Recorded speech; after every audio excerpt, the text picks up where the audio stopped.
I remember the exact moment those words fell from her lips. Soft, gentle, like she wasn't even aware of the storm they stirred inside me. My daughter-in-law, Emily, stood in my living room that afternoon, sunlight resting on her face. She looked almost angelic, as though she could do no harm, and maybe that was the hardest part. I never expected harm to come from her.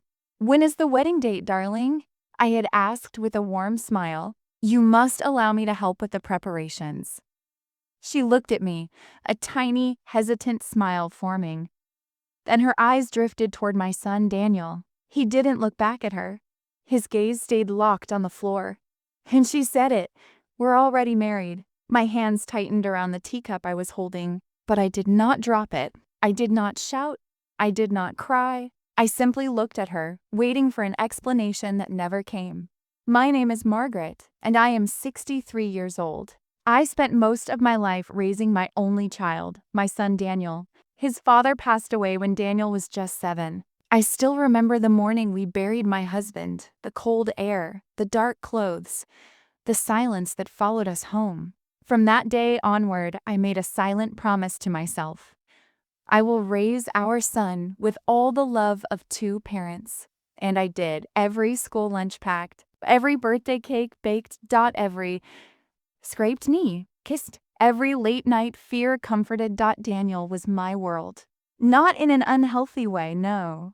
I encouraged him to grow, to learn, to be independent. But somehow, I didn't realize I was building a life where I stood just a little too close, a little too present, a little too needed. Maybe that was my mistake. I met Emily 2 years ago, when Daniel brought her home during Thanksgiving break. She was kind, polite, gentle in her tone, the kind of girl who asked before touching anything in the kitchen, a girl who listened more than she spoke. I liked her, truly. And she liked me too. She would help me fold laundry when she visited. She would ask for my apple pie recipe. She would sit with me and show me photos of her dog when she was little. She felt like family before she ever married into it. I watched her and Daniel grow closer. Their laughs would echo down the hallway, private jokes I didn't understand. Daniel started spending nights away, calling less, eating dinner in his room when he was home. I told myself, he's growing up. Give him space, let him live. And I did, or at least I tried. But slowly, small changes began to appear. Emily stopped staying in the kitchen with me. She would whisper to Daniel in corners things they would not include me in. Sometimes I would walk into a room and conversation would suddenly die. They weren't rude, just distant. Like I had become an outsider in my own home. But I never complained, never questioned, never pushed. Because love, true love, is gentle. And a mother must know when to step back, or so I thought. So when Emily said, "We're already married," I felt the world tilt beneath me. My breath caught, but I forced myself to hold it. My heart squeezed, but I forced it to beat. I looked at my son. My boy, my only child. His shoulders were tense, his jaw tight. "Daniel," I said softly, "is that true?" He didn't respond. Not immediately. He just swallowed hard and nodded once. "We did it last week," he finally said. "Just a small courthouse ceremony. Nothing big, nothing big." My hands trembled. Not from anger, from grief. Because I had waited my entire life to see my son get married. Not for the event, not for the guests, not for the tradition, but for the moment. The moment where a mother watches her son step into his new life, while she, quietly, steps back. They took that moment away from me. I tried to speak, but the words strangled slowly in my throat. "Why?" It was all I could manage. Daniel looked at Emily. Emily looked at the floor. "I didn't want to hurt you," he said. Hurt me? What did they think this was? "Then why didn't you tell me?" I whispered. He opened his mouth and closed it again. And the silence that followed did more damage than any spoken wound. That night, after they left, I sat in my empty home. The rooms felt colder. The walls felt distant. The memories felt heavier. I walked to Daniel's old room and sat on the edge of its bed, where I used to read him stories when he was small. I thought of the first time he said, "Mama," the first time he walked, the first time he cried after his father died. I remembered holding him against my chest, promising I would always be enough. But I wasn't. Not anymore. Days passed and their behavior confused me further. Emily stopped calling. Daniel avoided coming by. If he came, he never stayed long. And one evening, the truth slipped by accident from someone who had no intention of revealing secrets. Our family neighbor, Mrs. Turner, came by while I was tending to my garden. "Oh, Margaret," he said, leaning over the fence, "I saw Daniel and Emily at the courthouse last week. They looked so nervous. I didn't realize it was their wedding.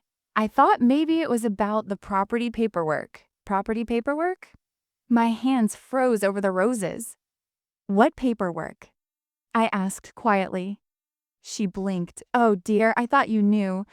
They were signing something about the house title, something Daniel was transferring, but I might be mistaken." My heart dropped. House title. My house. My husband's house. The home I raised Daniel in. I felt dizzy. I felt cold. I felt betrayed. "I'm sure it's nothing," she added quickly. "Just young couple things," but I was no longer listening, because everything suddenly clicked. The secret wedding. The whispering, the distance, the avoidance. There was something more, something deeper, something that had nothing to do with love or timing. They were hiding something from me, and I knew with every trembling breath I had to find out what it was.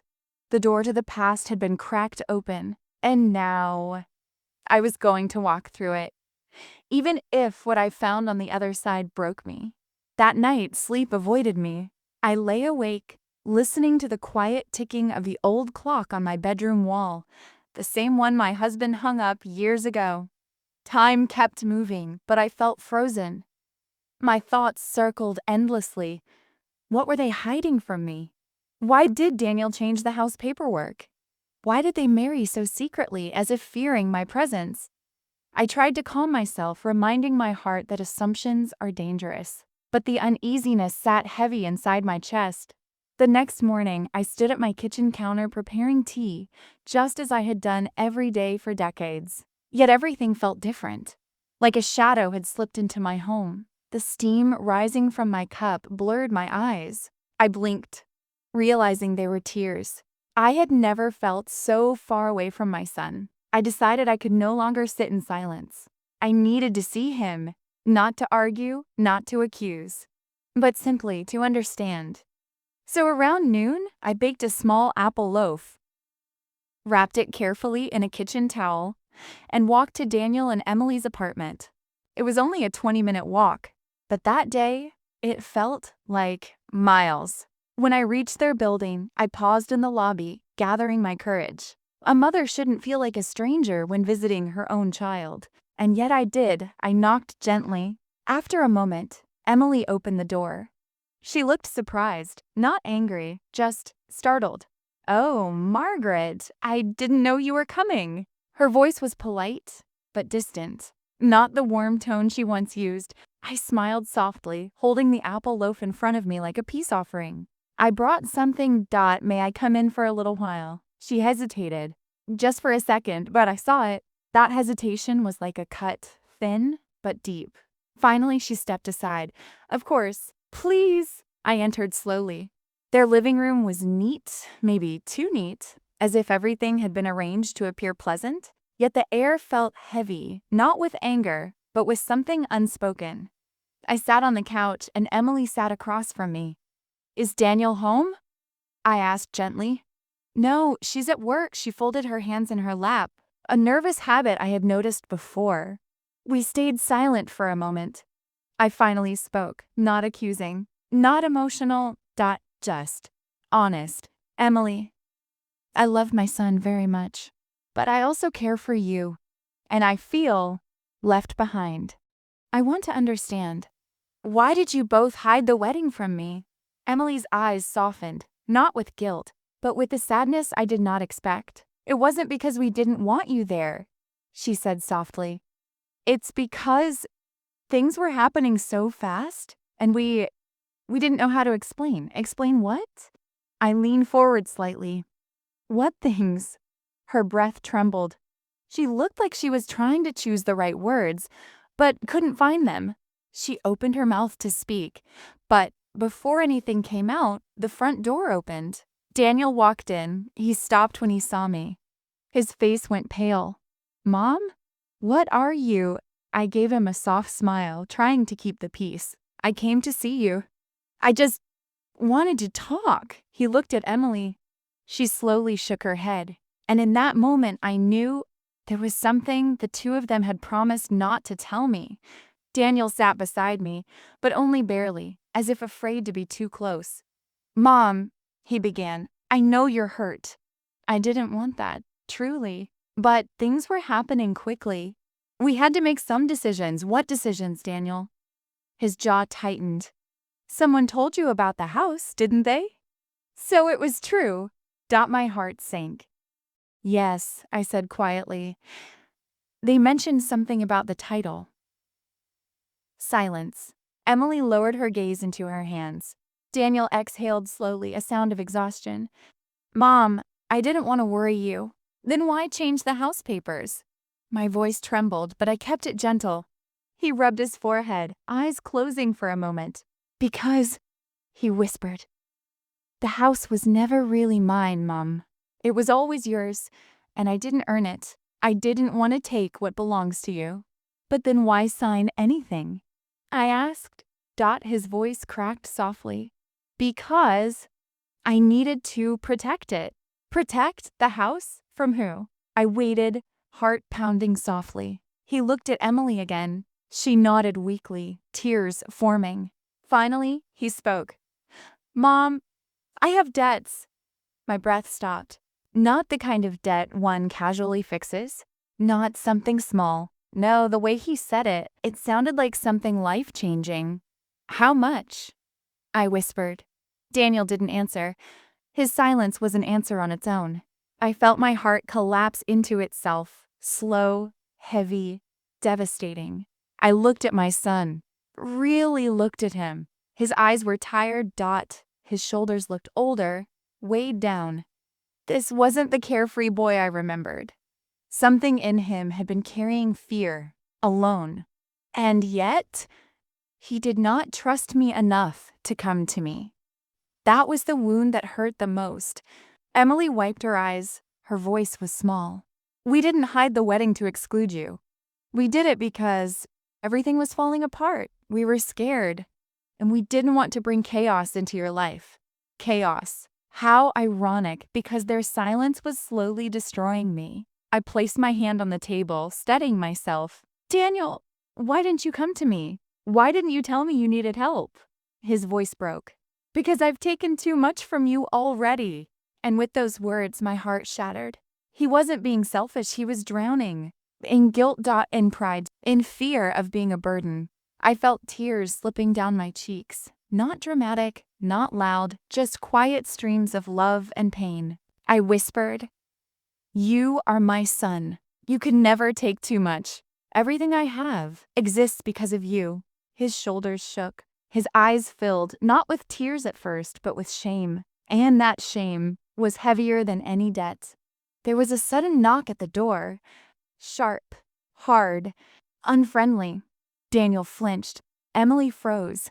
I turned toward the door, confused. Daniel stood up quickly, too quickly. Stay here, he whispered. His voice was panic now. Not fear, panic. He opened the door just a crack. A deep male voice spoke from the hallway. We need to talk. Nell?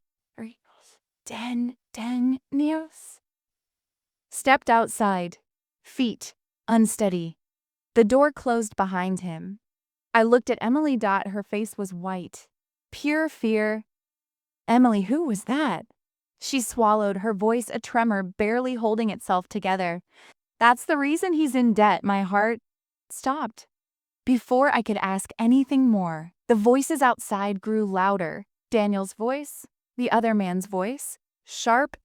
Low. Dangerously calm. Emily stood, suddenly trembling. I think you should go home, she whispered to me. Please. Not because we don't want you here, but because if this gets worse, I don't want you near it. Her voice broke. I stood slowly, my legs weak. Everything inside me wanted to stay by to protect my son, to open that door and pull him away. But something told me this was bigger than me, bigger than all of us. I left their apartment, my heart heavy, steps unsteady. At the bottom of the staircase, I stopped and placed a hand against the wall, because suddenly the world felt too heavy to hold. I had come seeking truth, and now that truth had begun to reveal itself. I feared what would come next.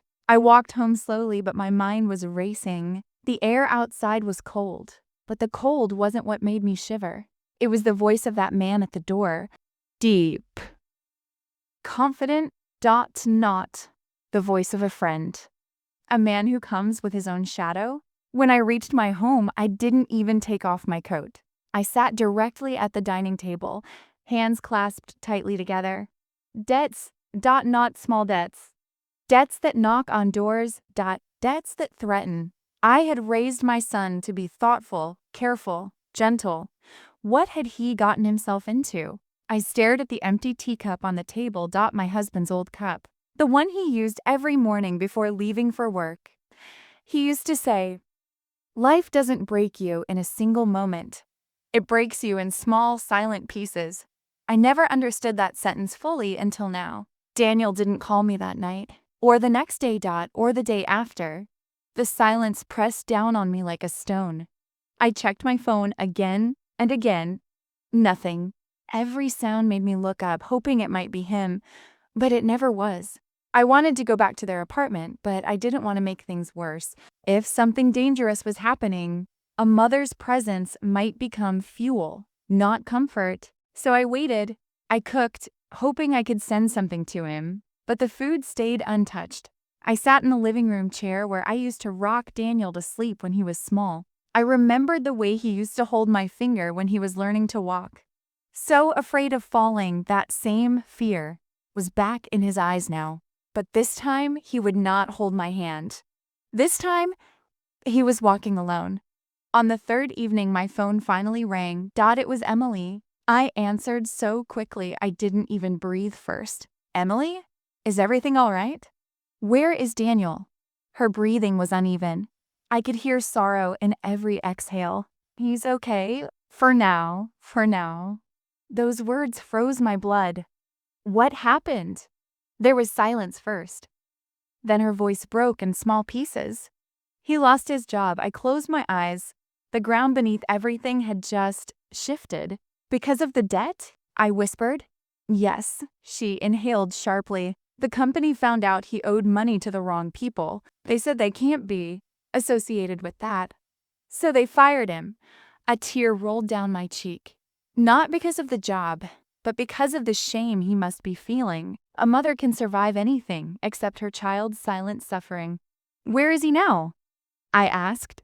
"At home," she answered softly. "He hasn't spoken since morning." My heart clenched. "Emily, I'm coming." "No," she whispered quickly. "Not right now. He's not ready to see anyone. Not even me." She paused. "He's sitting in the dark." Those words felt like a knife. My son, the boy who used to light up every room, now sitting alone in the shadows of his own mistakes. I spoke gently. "Emily, keep the lights on near him. Sit nearby, even if he doesn't speak. Don't leave him alone." "I won't," she whispered. We stayed quiet for a moment, two women connected by worry. Then Emily added, "There's something else. Something I didn't tell you yet. About the wedding." My breath caught. "What is it?" Before she could answer, I heard something, a deep knock in the background. Sharp, heavy. Emily's voice changed instantly. "Oh no, they're here again." Fear shot through me. "Joan, please don't come here." She whispered quickly, voice shaking in panic. "Stay home. I'll call you later." The line cut. I stood frozen, phone still pressed to my ear long after the call had already ended. The knock I heard was not just a knock. It was a warning. I paced my living room like a restless ghost. Every thought rattled like broken glass in my mind. I wanted to run to him, to knock on his door, to stand between him and whatever danger was outside. But something deeper inside whispered, "If you go now, they might use you to hurt him." And so I waited again. Hours passed. The sky outside turned from blue to gray to black. The house felt too big, too quiet, too cold. Around midnight, I finally sat down, exhausted. That's when I heard footsteps outside my door. Slow, heavy. Dragging. My heart jumped. I stood up and walked to the door. No knock. Just silence. I opened it just a little, and there he was, Daniel. Standing in the hallway, his face pale, eyes red, clothes wrinkled. He looked like a boy who had walked through a storm. I didn't speak. I simply opened the door wider. He stepped inside. He didn't sit. He didn't move. He just stood there and finally whispered, "Mom, I think I made a mistake I can't undo." My throat tightened. I walked toward him slowly, carefully, like approaching someone standing on the edge of a cliff. "What happened?" I asked softly. He swallowed hard. "The debt. It wasn't just money." My heart stopped mid-beat. Daniel lifted his eyes to mine. For the first time, I saw fear inside them, real fear. He whispered, "They didn't just lend me money, Mom. They own something now." My voice trembled. "What did they take, Daniel?" His lips shook. He finally said it, "Our house." The floor beneath me vanished. Not literally, but inside me, everything collapsed. I felt myself sit down without meaning to. My house. The home where Daniel grew up. The home my husband built with his hands. The home filled with memories, laughter, tears, life. Gone. Not sold. Not lost. Taken. I looked up slowly, meeting his eyes. He broke completely. He fell to his knees in front of me, head in his hands, shoulders shaking violently with silent sobs. "I didn't want to tell you. I didn't want to break you. I tried to fix it. I tried." I placed my hands on his face. Warm. Soft. Steady. "Daniel," I whispered, my voice trembling but strong. "Look at me." He lifted his face, tears streaming, shame burning, pain overflowing. "You are my son," I said slowly, every word heavy with truth. "There is nothing you could break in me that I would not rebuild for you." He cried harder, louder, like a child again. But before I could pull him into my arms, a loud, violent pounding shook my front door. Bang, bang, bong. Not a knock. A threat. Daniel went completely still. His breath stopped. His eyes widened with terror. I whispered, "They followed you." The pounding came again, harder. Bang, bang. Daniel's voice was barely a breath. "Mom, please, don't open the door." The house fell silent except for our breathing. The pounding stopped, but the silence that followed was worse. Much worse. The silence after the banging felt heavier than the sound itself. Daniel stood completely still, his eyes fixed on the door, as if expecting it to break open at any second. I could hear his breathing, shallow, uneven, on the edge of panic. I gently touched his arm. "Daniel, sit down." He didn't move. So I spoke again, softer, the way I did when he was a frightened child. "It's all right. You're safe right now. Sit." Finally, his legs gave in. He sat at the kitchen table, head lowered into his hands. I stepped into the hallway and locked the door. Then I slid the chain lock into place. The house felt like a small island surrounded by darkness, but I had to stay calm. A mother has no right to fear, not when her child is breaking in front of her. I returned to the kitchen and sat beside Daniel. He did not look up. I waited, not forcing, not questioning, just being there. Eventually he spoke, voice low, cracked, fragile. "It started 2 years ago. 2 years. 2 years my child carried this burden alone. I invested in a business my friend told me about. It sounded promising. He promised quick profits, big returns. And I believed him." He inhaled shakily. "At first, everything was fine. I made money. So I invested more, and more, and then suddenly it collapsed. The company vanished, the friend vanished. I lost everything. He closed his eyes. But I didn't want to disappoint you or look like a failure. So I borrowed money to buy time, to fix everything before anyone noticed. His voice trembled. But the people I borrowed from weren't the kind of people you can pay back slowly. I felt my heart tighten, but I kept my tone steady. What did they say they want in return? His voice broke. They said, if I can't pay, they'll take the house. They already have the papers. All they're waiting for is the deadline. The house. Not walls, not furniture, but memories, laughter, birthdays, my husband's last smile, Daniel's first steps. I looked down at my hands. So this is how life tests love. Not in joy, but in sacrifice. I asked quietly, how long? 3 days, he whispered. 3 days. To save everything. That night, Daniel fell asleep on the couch, exhausted by months of silence, guilt, and fear. I stayed awake. I sat in the same chair where my husband used to read the newspaper every morning. I felt him beside me, not physically, but in the way memories settle into a home's walls. He had always handled life with calm strength. So I asked myself, what would he do? He would not cry. He would not beg. He would not collapse. He would stand, quietly, firmly, with dignity. So I stood too. I made breakfast, simple toast and eggs. Daniel barely touched his. His hands shook. We'll lose everything, he whispered. No, I replied softly, pouring him tea. Not everything, he looked up, confused. We have each other. That's the only thing life can't take unless we let it. His eyes filled again, not with shame this time, but with something gentler. Hope. Weak, fragile, but real. I reached into the cupboard above the stove. There was a metal tin, old, dented, faded. Inside it were all the savings I had kept over the years. Not much, but honest. Daniel stared at it, startled. Mom, no, I can't take that. I placed my hand on his. You are not taking it. We are using it. His lip trembled. I don't deserve. You are my son, I said firmly.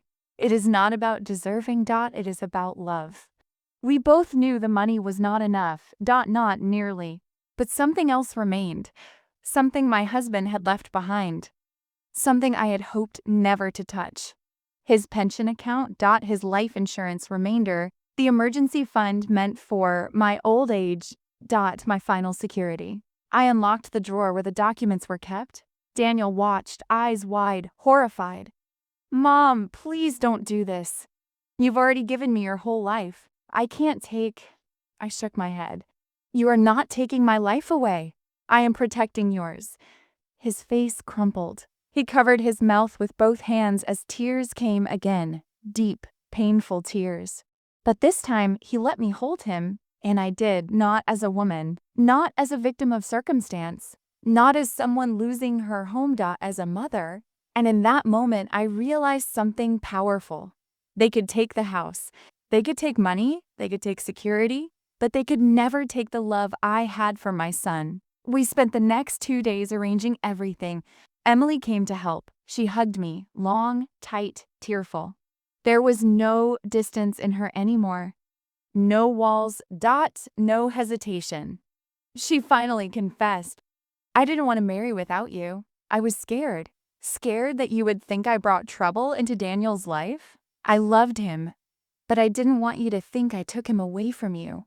I touched her cheek gently.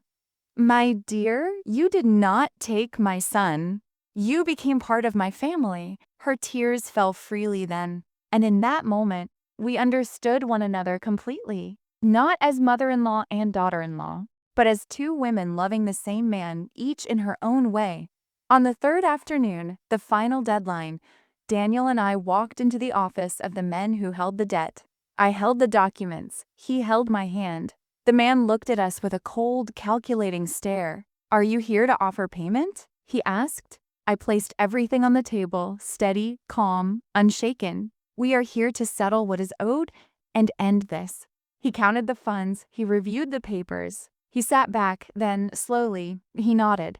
It is done. No dramatic threat. No final warning. Just done. We walked out together. And when Daniel stepped into the sunlight, his knees weakened.